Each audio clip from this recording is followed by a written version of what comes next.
Nagsimula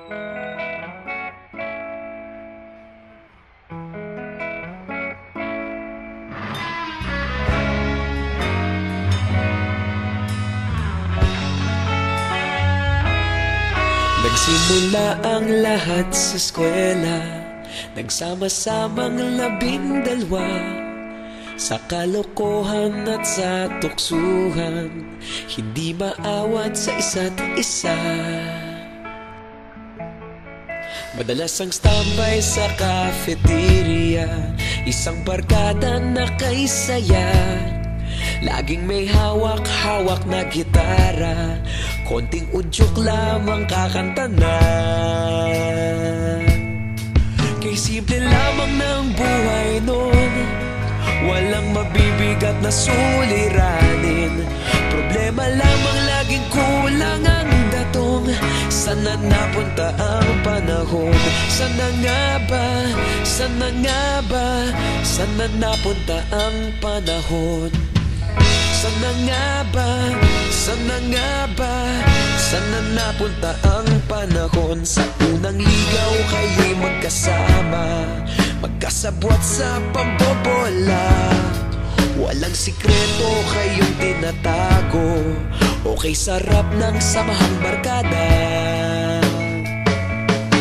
Nagkawatakan na sa kolehiyo, kanya-kanya na ang nilakaran. Kahit minsan na lang kung magkita, pagkakaibigay hindi nawala. At kung saan na napadpad ang ilan, sa dating eskwela meron din naiwan. Meron pa ng mga ilang nawala na lang, nakakamiss ang dating samahan. Sana nga ba? Sana nga ba? Sana nga bang barkada ngayon? Sana nga ba? Sana nga ba? Sana nga bang barkada ngayon?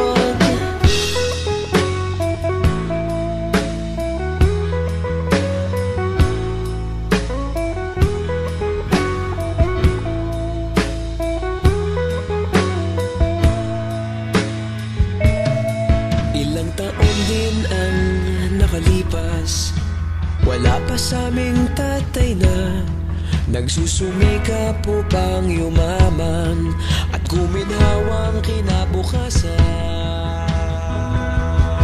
Paminsan-minsan kami nagkikita, mga naiwan at natira. At gaya nung araw namin sa eskwela, pag magkasama'y nagwawala. Napakahirap malimutan ang saya ng aming samahan. Kahit lumipas ng ilang taon, magkabarkada pa rin ngayon. Magkaibigan, magkaibigan, magkaibigan pa rin.